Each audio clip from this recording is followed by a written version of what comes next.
in the main textbook, which is Rybicki and Leitman. And for this, the idea is to have a more participative course and, find a way for you not to fall asleep also, just listening and me. And so the idea is for one of you guys to help me out in doing those first few sections. And of course, we'll be taking turns and, nobody's forced to do it. This is just a way to be more efficient in remote teaching, okay? So you need to prepare yourselves so that this can be effective. So anyone could help us, please, with reviewing the first 3 sections of the book by Rybicki and Leitman?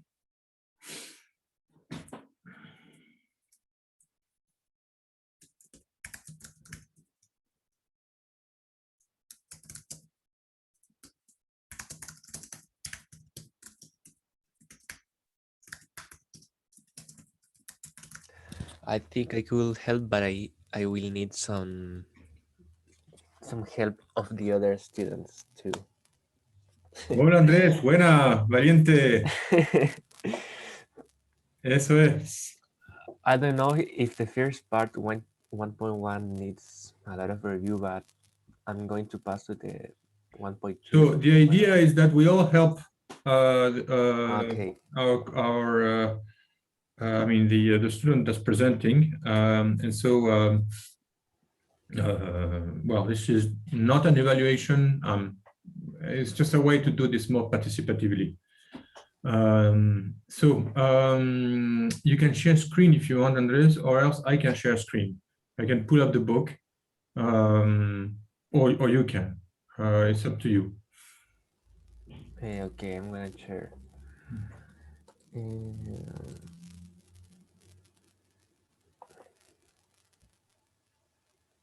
Okay, can you see? Yes, perfect.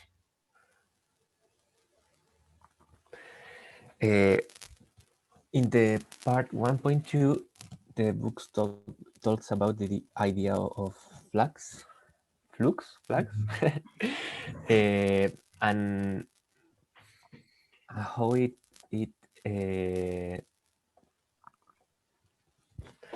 how the energy is conserved through space. So in this part, we have to assume the flux constant, and we take into account a first spherical shell of radius r1, and by conservation of energy,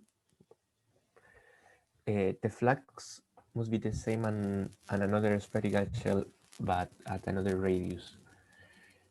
And then if we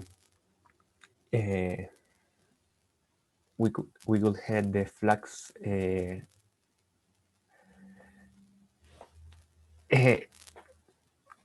oh, I'm struggling with the English. That's fine, and that's it's part of the exercise also, Andres.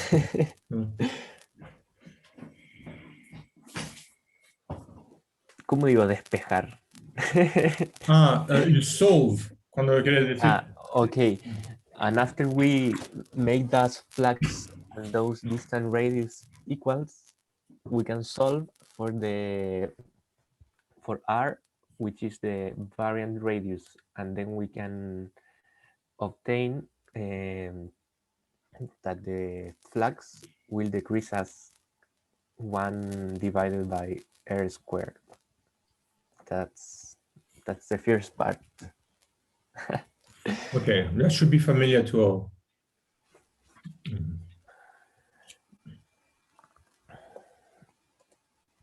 Should I continue? Yes, please.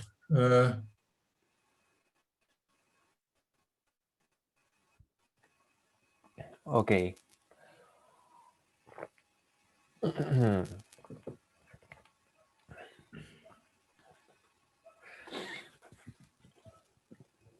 So then we define the specific intensity and we have an approach that help us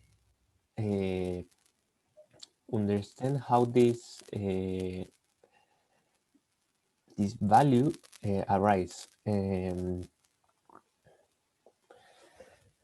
No, I think I need help from one of my. Okay. What would you like to communicate here? O quizá en español, Andrés, ¿qué es lo que quería explicarnos?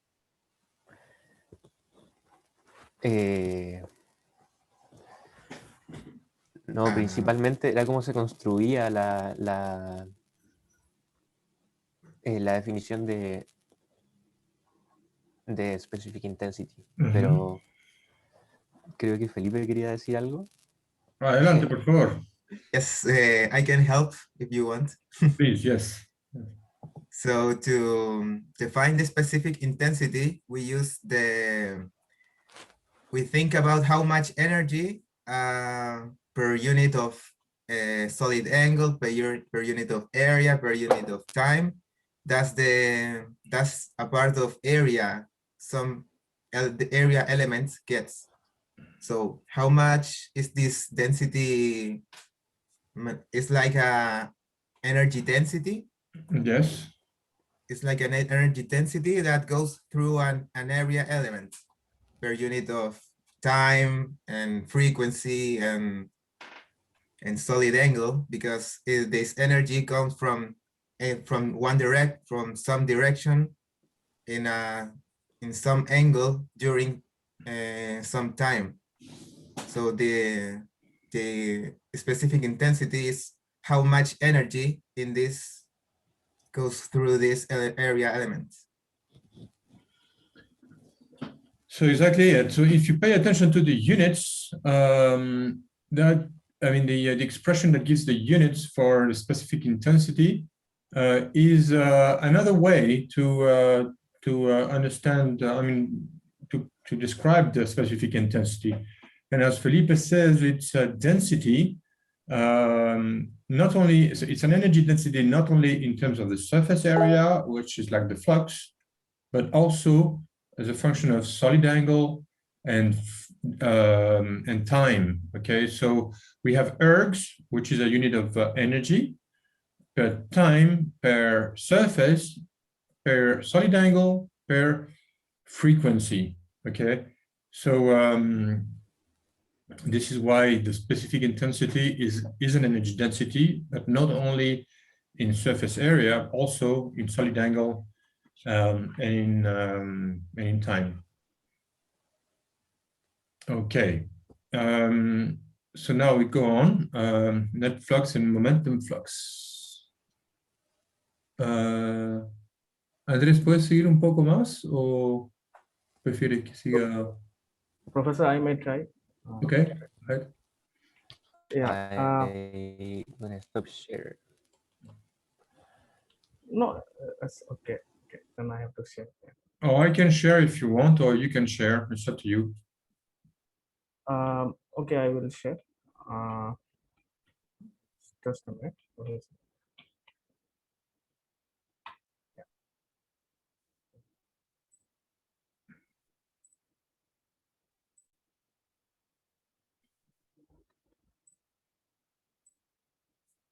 Is it visible? Yes, yes, perfect. Yeah. So the next thing is to talk about how we calculate net flux and momentum flux. So basically, flux is a amount of area, amount of energy crossing through an element of area dA, and this dA has some orientation with the energy that is crossing. So generally, when we talk about flux in terms of intensity, it becomes specific intensity into d omega, and then there is an angle of cos theta involved in the formula. This is because the area vector and the and the direction in which the energy is crossing, they could have some angle between them.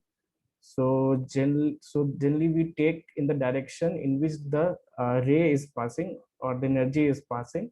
So that's why what we get is a lowered effective area cos theta dA. So therefore we have a cos theta value in it. So if we want to integrate this small element of flux over all the angles, then it becomes f nu equal to I nu cos theta d omega. And so this flux is a first moment of a specific intensity and solid angle. And the next thing that the author has discussed here is about how to calculate momentum flux. So as I have highlighted in this book, that remember that the momentum of a photon is E by C. Then the momentum flux along the ray at angle theta is dFv by C. So what he has asked is to calculate. Excuse me.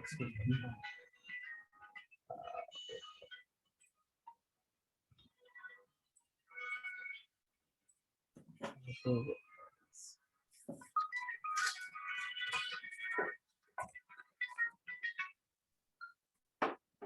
sorry. Yeah, so where I was, yeah. So he has asked to calculate momentum per unit time per unit area, that is pressure. So if we write in terms of small small elements, so what he has asked is approximately dp by dt by dA, and this dp could be written as de by c, and then divided by dt by dA. And when you expand this dE omega into terms of specific intensity, so it becomes I nu into dA into dt into d omega divided by c into dt by dA, and this dt into dA from the numerator and the denominator gets cut. So finally what we get is I nu into d omega by c in terms of small element. So what I was, it is just a crude calculation that I do to remember the formula. So what I got is I nu d omega by c, but here what we're seeing is the additional cos square theta term.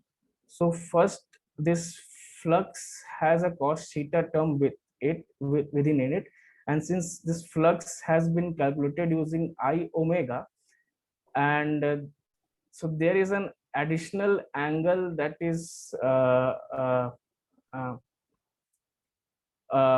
so this momentum flux has a momentum flux could be a little different than the energy flux. So it has an angle with this dA. So here I am little I'm not able to explain it properly. So again we have to multiply this cos theta. So this cos theta becomes cos square theta. So this momentum flux is a second moment as is mentioned, that f nu and p nu are moments, multiplications by powers of cos theta and integration of p omega of the intensity I nu. And further this since this is specific intense in the terms of a certain bandwidth, or as talking about a certain monochromatic light with having a certain bandwidth. So this f nu, p nu, and I nu could be integrated over that bandwidth to get the total flux, momentum flux. So this is energy flux, you can say. This is momentum flux, and this is intensity. And Okay, I think, well, thanks a lot, Pratyush. It's not easy to explain this extra cos theta term. Yes, so could you please scroll up a little bit so that we can look at this expression along with, we know that the momentum flux along the ray at an angle theta is then dF over C. That would be the flux across an area dA, okay? Should I stop sharing the screen? Well, probably yes. Let's see if, okay, so apparently it's not easy to explain this momentum flux. Is that clear to the others? I mean, Felipe, Benjamin, or Andres, is this idea of momentum flux clear enough for you to explain to the others, or shall I do it?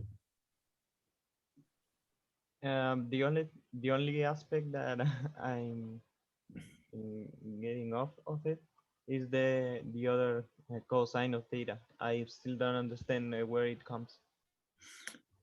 Y Felipe, tú o Andrés, ¿lo pueden explicar o? Well, I think the second cos theta comes from projecting the momentum again, because the first cos of theta cosine is because we project the radiation on the area element. So that's how we get the flux. Then the second cosine of theta is, I think, is because we project this area again, because we have this flux, and then we need a momentum with a certain density, with a certain direction, and we need this direction to be perpendicular to these area elements. So we project this flux again with another cosine of theta, I think. Yes, But okay. That's exactly it. That's okay. That's a way, in fact, that I was thinking about. But I don't understand, why do we have to project them again if the flux is already projected? It's something like that. I just don't get rid of it. The correct explanation is the one given by Felipe, but I'll share now and try to explain this as well. So.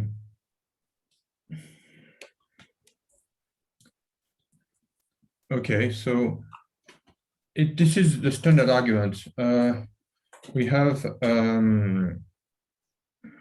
imagine that we have particles that are traveling in a direction K, okay? And so we have here a surface, and this is a surface element with a cross section dA, okay? And in this case, then, of course, the normal n is parallel to K, okay? So this is a standard argument. You've seen it 1,000 times, I'm sure. But then, you know, you ask how many particles hit this surface element in some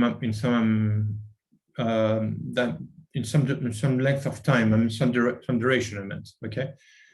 So if you ask the question, how many particles hit dA, then, you know, you imagine that, well, you know, all those that are going to hit the surface are the ones that were close enough, okay? So if they're all traveling with the same velocity, v equals v times k, okay, then all those that are going to have the time to heat are those that are within a distance delta t times v, okay?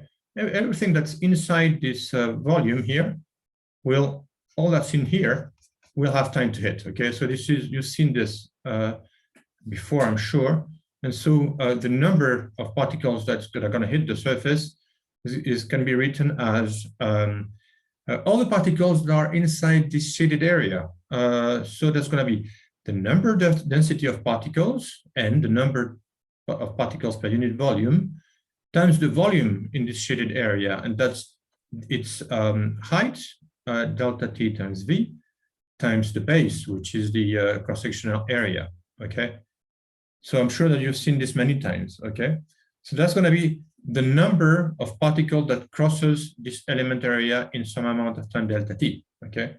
Now I ask a different question. I'm saying that these particles, okay, they all carry some property. It could be mass, okay? For instance, each particle has a mass m.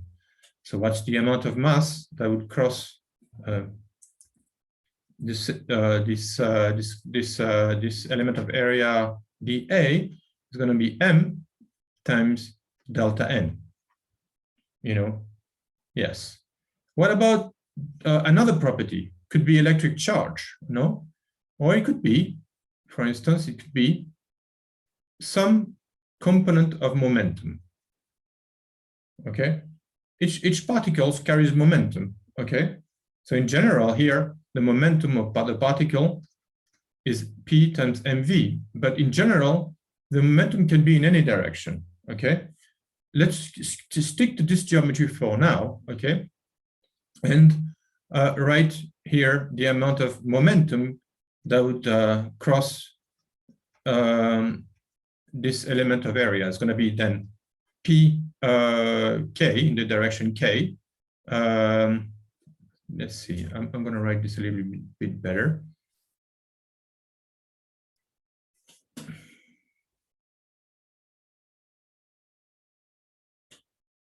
Okay, so this is how could I call this? This delta pk is going to be then the momentum carried by each particle if they all share the same velocity times the number of particles that crosses the element area, dA. Okay. Now, what about oblique incidence? What if the surface is at an angle compared to the direction of propagation? Okay, so we have this is dA, and that would be k. Okay, and this is the angle theta. Okay. Then in this case, right, so we have an element of area dA, and of course the number of particles that hits the surface dA, well, it's the same argument as before. You know, it's all those that are at the right distance, you know, delta t times v. But now we need to project dA in the direction of propagation. Okay, so that's going to be dA cos theta, and so the volume is a bit less. Okay, so if we have theta greater than 0, so this is oblique incidence, then we have that delta n is same as before, delta t v dA, but we have a cos theta term. Okay, yes. Well, the mass is going to be the same as before. You know, the mass will be the same as before. Okay, times delta n. And the total amount of momentum, what about it? So if we have now, oops, what's going on?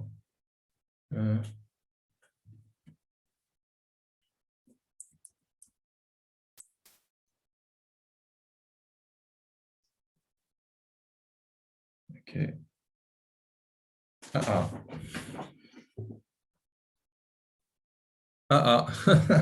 My tablet's gone a little bit crazy, oversensitive. Let's see.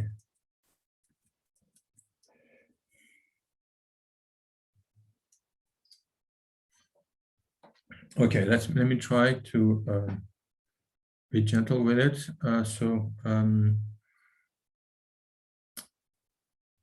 Okay, so if we have oblique incidence, then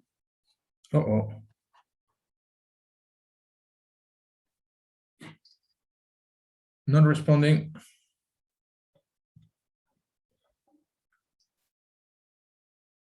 So I've got a problem with the tablet. Can you still hear me? Yes. Okay. I don't know what happened. Yes, we can hear you. Okay. I can hear you. Let me see.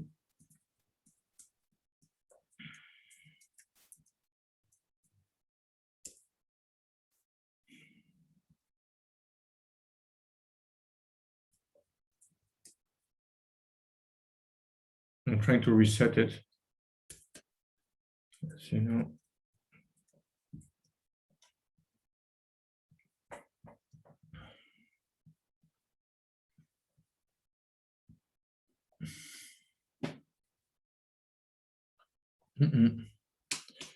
Something went wrong. Ah, well.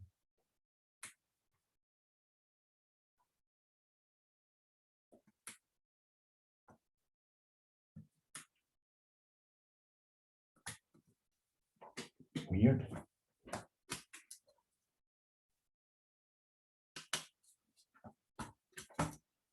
I know what might have happened. Let's see.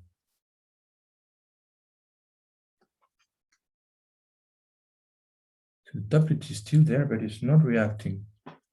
And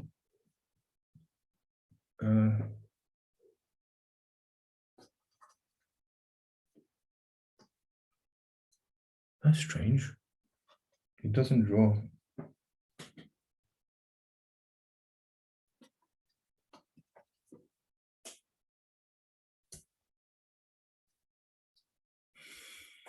I'm sorry, guys.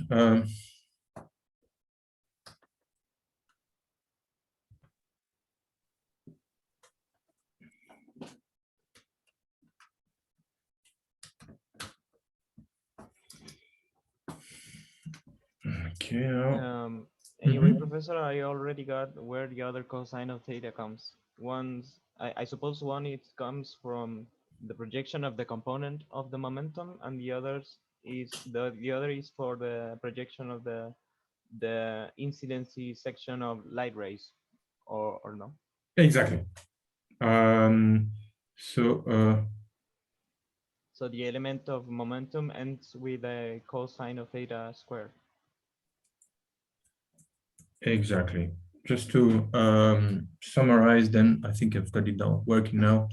Then the moment delta p with some component, and let's put like a coordinate system here, like z, y, and this would be x. Then the momentum I get in the direction z is going to be pz for each particle instead of the mass times delta n, and that's going to be then pz times n delta t v dA cos theta, and this pz is the amplitude of the momentum time cos theta. Okay, so we have you know that the momentum crosses this surface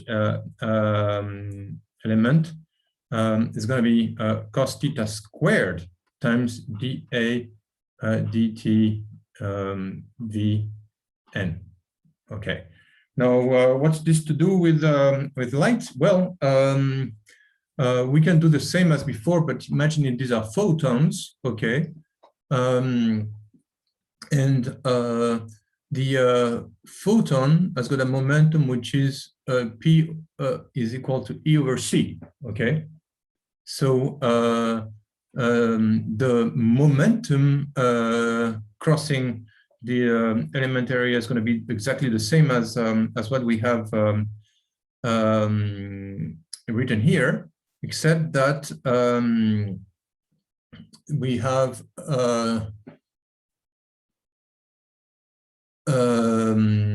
well, how can we put this? Maybe help me out here a bit. V is c, speed of light. Okay, and this is the energy. This is going to be the energy of each photon, right? Ah, okay. Hold on a minute. I mean, this I made a mistake here. This is incorrect because delta n has already got a v, right? So I should have added, when I talk about the momentum is p cos theta. Okay, so pz, well, it's here, pz is here. This is where I did a mistake. I forgot to write down the momentum. So p here, okay? This is where I made the mistake. So for light, we have delta P equals cos theta squared times C N E over C times dA dt. Right, so this would be the velocity of all the particles. That's the number density, and this is the momentum carried by each of them. And we have a cos theta term because we are projecting, right? We are projecting along the surface element, right? We place the z-axis along the normal to the surface elements. Okay. And on the other hand, we know that the energy flux, so the flux of radiation that's crossing the element dA is going to be so it's going to be just the energy carried by each of them. So it's going to be the amount of energy. It's going to be E times delta. Times delta n, okay? So that's going to be cos theta times C. So I'll put the old notation so you can follow. There you go. So cos theta times n delta T V delta A. That was delta n. And this I must multiply by the energy carried by each of the photons, which is E, okay? And of course, photons travel at the speed of light, so that's gonna be, just place things in the same order, cos theta times the energy times N times delta T C and delta A. So this V I've put as a C here. Yes. Okay, so this is delta F. So you can compare now, well, the final formulae for the momentum flux times delta T delta A. Okay. Yes, so these are expressions for the energy carried by photons crossing a surface element and the momentum carried by the photons when they cross the surface element. Okay. So when we go back to the textbook, so I pay attention to the cos theta square terms because of the projection of the momentum along the surface element and the factor of C difference. Okay. So we go back to the textbook now. There you go, it's here.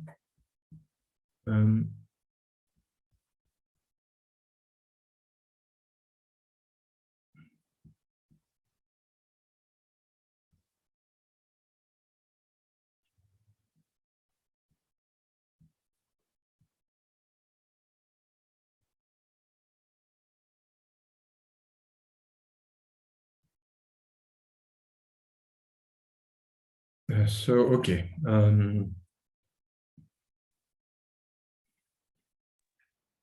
The page you're looking for is up.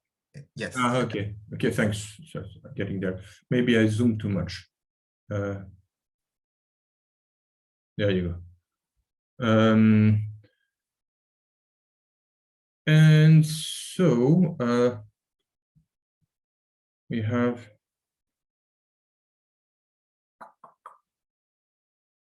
net flux and momentum flux. So we have the flux here, which is why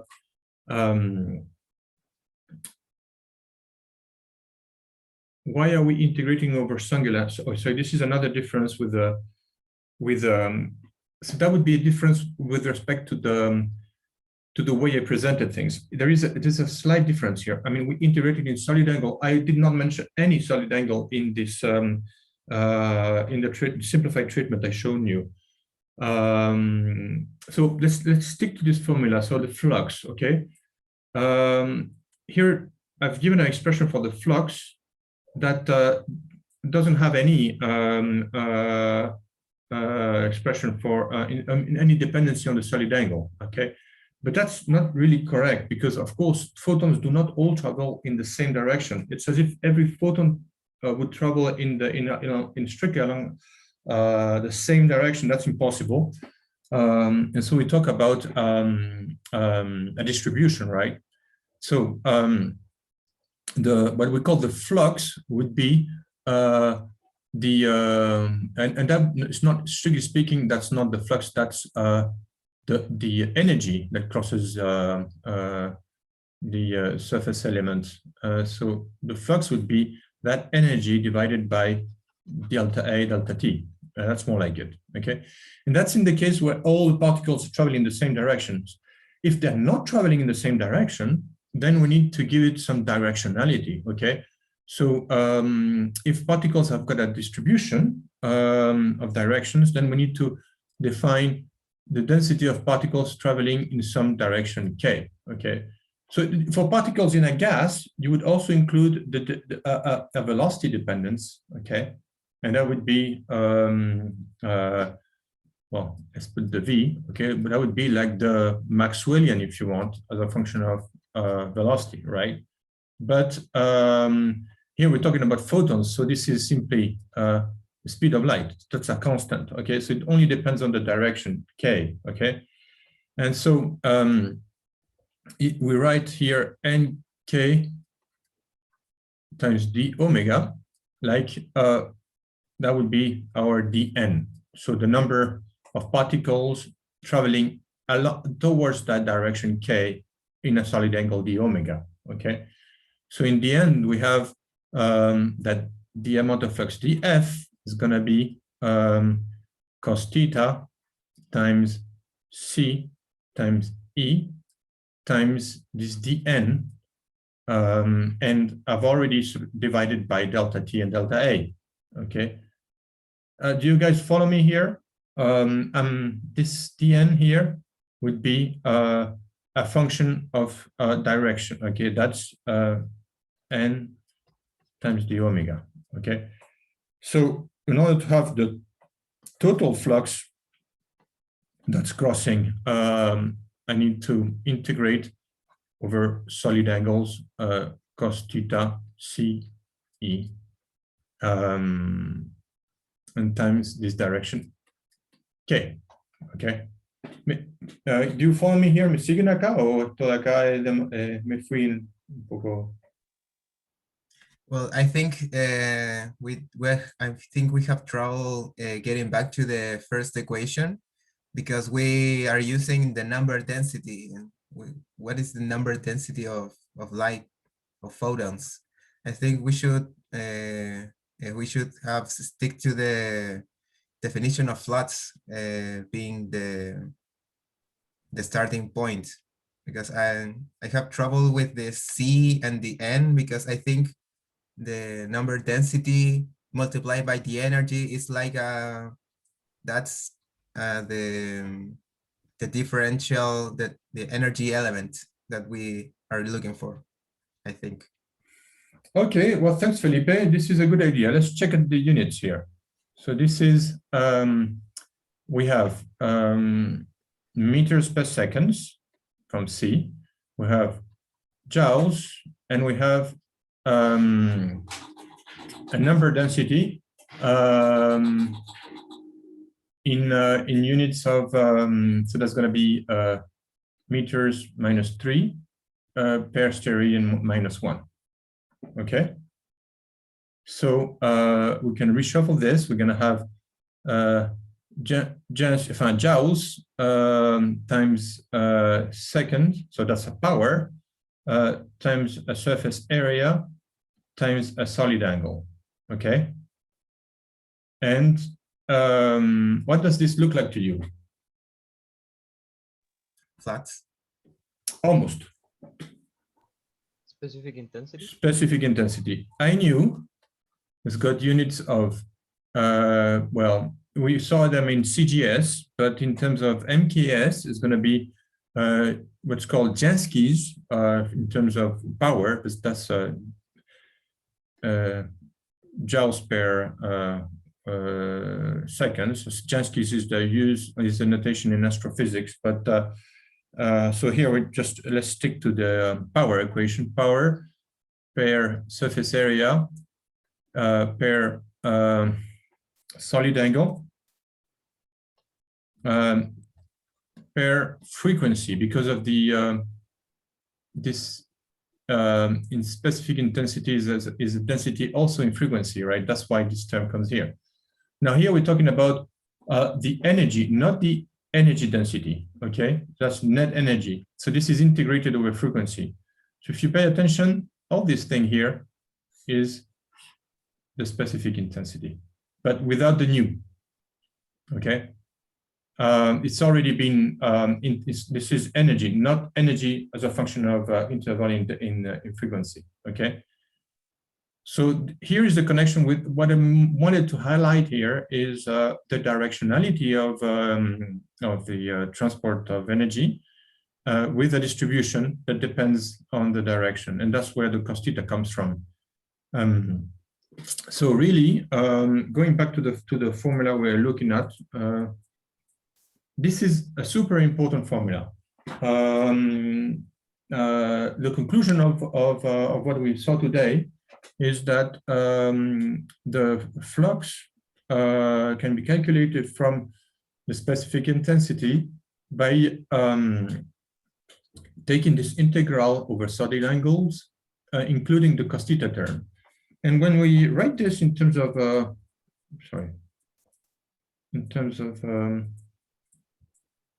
okay, so I click here.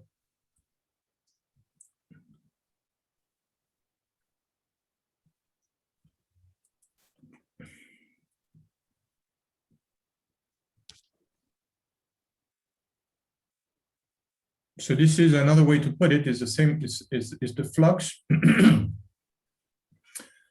Also, that's an important thing also. This formula 1.3b in the book omits an important fact that, that you need to specify the flux in which direction. This cos theta term that we have here, cos theta, includes this information. F nu depends on the direction, the net flux in direction n, so F nu of n. And this dependency is not highlighted in the final expression in 1.3b. It's important to remember that the flux depends on direction, okay? And in the formula I wrote here, equation 8 in my summary, then we highlight that the flux depends on the direction. It also depends on where it's direction and in the position of space. So it's point in space where we're evaluating the flux and the direction and this point of space. And it's given by the specific intensity field in this direction, where we integrate the specific intensity, but modulated by cos theta, where cos theta is the angle between the direction of the specific intensity field and the direction where we evaluate in the flux. So important to remember here is that when we talk about an integral in d omega, we're integrating in direction. D omega is centered on k. It's not easy to get used to this, but we will be using this a lot. When we say an integral in d omega, we mean to integrate in k. It's the same for the book. The textbook does the same, right? There's when we integrate over the d omega here, it means we're integrating the direction of I nu. It's just that the arguments are not explicitly written in this equation here. Okay, so that's super important. It means that when you want to get the flux from at a given position in space, you have to then multiply by cos theta and use a specific intensity here. Now, what happens when you're doing the when you're calculating the flux in an astronomical image? I'm sure you've seen this. You must have had this problem before.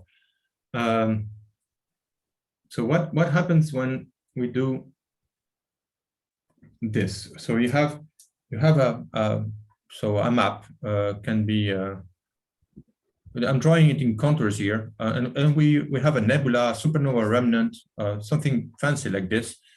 North is up, east is to the left, or you're looking at a paper, you know, and you look at contours. So what astronomers do here is report contours for the specific intensity field. So they say, well, this is an image in the R band or in the visible band, you know, and that depends then on position X, but that would be on the sky. So X has got a coordinate in right ascension, so towards the X-axis, and declination, you know, that would be a point on the sky. And that's what you see when you do astronomy, right? It's a sky image, okay? And then when you want to calculate the flux, then you define some area, okay? And you say, oh, well, this is going to be the flux in this area, and it's going to be the integral of dE nu, the integral of E nu, again, sorry, on this area, and extracting the flux in this image. So where's cos theta here?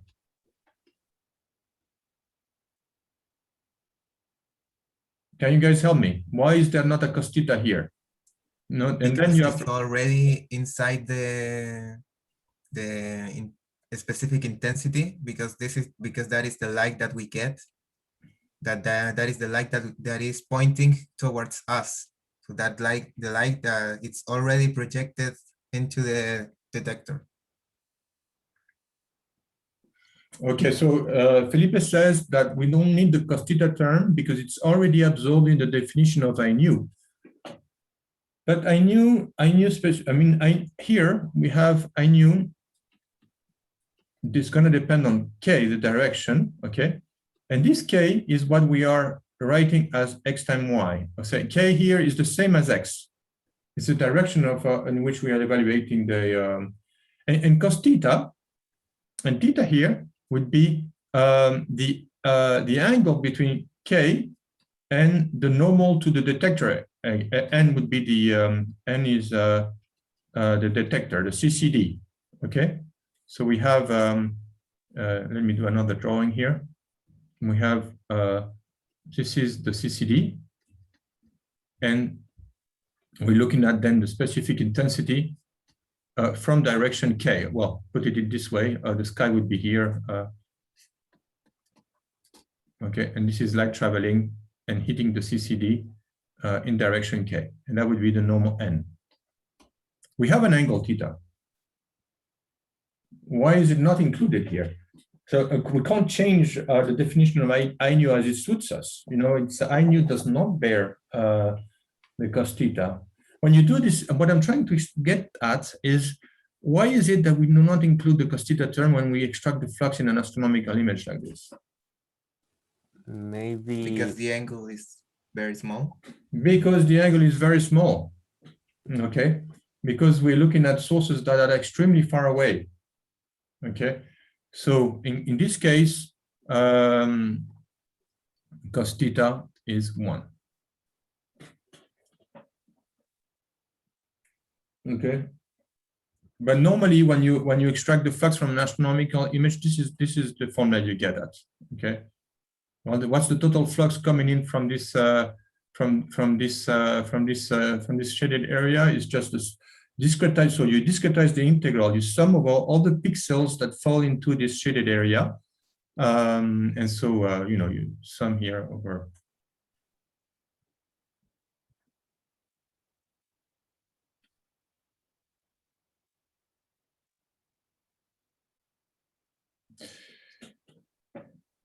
So that's one way to look at this, but there is another way.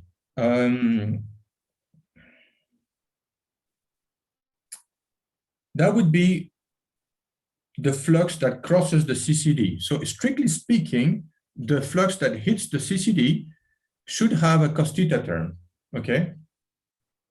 However, maybe we're not talking about the fluxes that crosses the CCD. Instead, we could simply actually draw the specific intensity field, okay? And so what if we write a different expression here? There is subtlety here. I mean, one thing is to talk about how much energy is hitting the detector. Okay, and there is no escaping here. We need to put the cos theta term and include the specific intensity. But what if I'm asking a different question now? I'm asking this other question is, how much flux, I mean, how much flux in an angle delta omega, given, sorry, given I nu in K. So this is another question. I give you the specific intensity in a point of space, you know. I tell you, I'm in this point in space inside the nebula this time. Suppose that, well, you know, I'm gonna put it even more realistically. I'm near a star, you know, and I want to know, and okay, I'm putting the center of coordinates on the star. I'm in this position inside a protoplanetary disk, or anywhere next to a star, okay? And from here, then I want to know, well, you know, and there's a source of emission here. There's stuff is emitting, and I want to know how much is emitting in this direction, delta omega, okay? And I give you the specific intensity field here, okay? And so you're gonna say, oh, well, that's easy. If you give me the specific intensity field, then the amount of flux that's radiated in this direction is simply gonna be, sorry, this is not, that's not what I wanted to write. The amount of flux.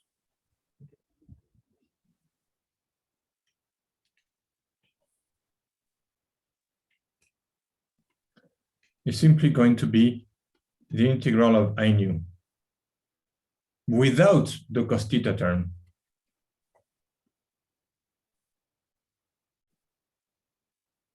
Okay, so here, what I'm trying to make you see is that there is a dependency. I mean, depends on what you mean exactly.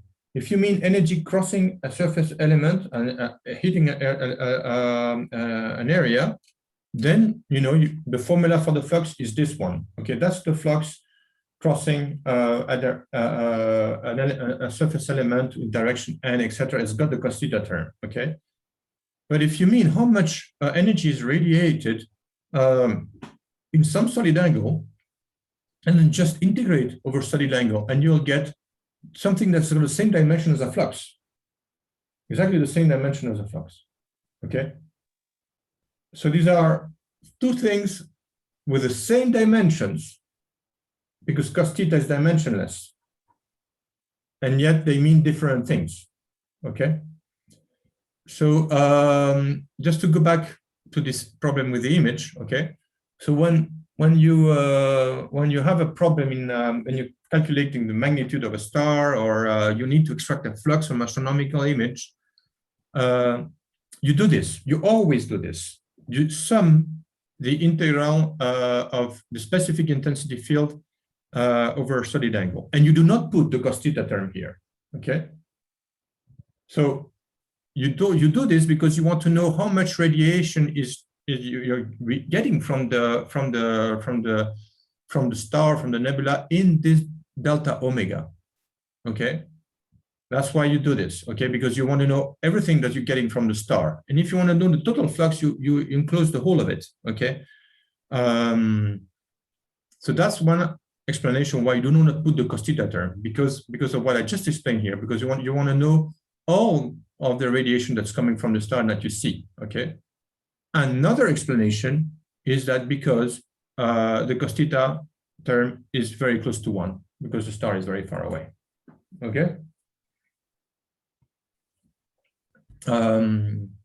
So one explanation will give you the whole flux that you're reaching from the star. So if you want to know the magnitude of a star, then you simply integrate over a box that is enclosing the star, you know, and that's going to give you the magnitude of the star. Good. Now, if you want to know how much radiation is hitting the CCD from the star, then you need to put the cos theta term. What if the star, for instance, is the Andromeda galaxy, a huge thing on the sky, okay? The Andromeda galaxy is even larger than the moon on the sky, okay? So what you do there, you know, it's not a small angle. Things are getting a little bit larger, okay? So then you have to be precise what you mean. You know, what is the flux that you're getting in all direction from the Andromeda galaxy, or what is the flux hitting the CCD? Then you need to be precise about what you mean, okay?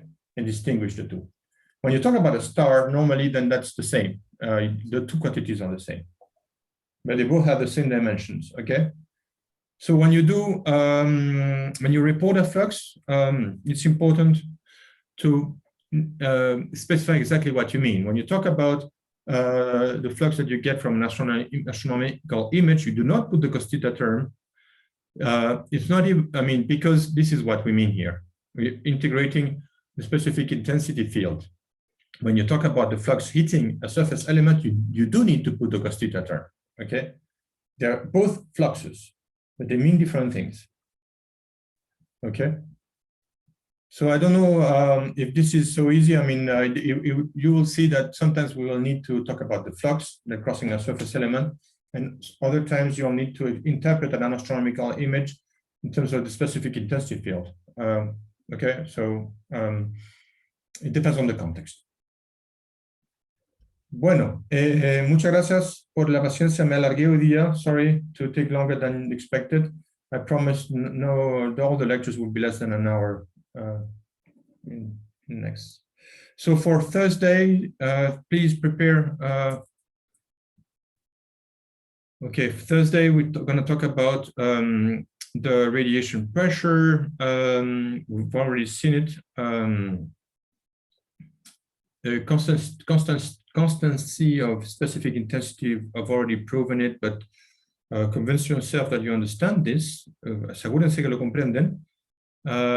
So finish, yes, okay. So for Thursday, please finish out to 1 point here. We'll start about, I'll start a little bit with radiative transfer 1.4, but for Thursday, make sure that you go to 1.14 and that you understand this. Sorry. You're not sharing screen. That's gonna make it. Are you pointing at something? Más difícil, sí. For Thursday, please make sure that you understand fully up to section 1.4, and that you can solve this problem here, which is the same as the problem that's already solved in the textbook. Okay, make sure you understand this. And then if there is something that you do not understand, we'll discuss it on Thursday. It's particularly difficult to understand this part, the relation between the pressure, radiation pressure, and the energy density. Okay. Make sure you understand all this. And if we have time, I'll introduce radiative transfer. Yeah. Okay, ahora sí. Chao, hasta jueves. Muchas gracias. Goodbye. Ciao. See you Bye Thursday. bye. Chao.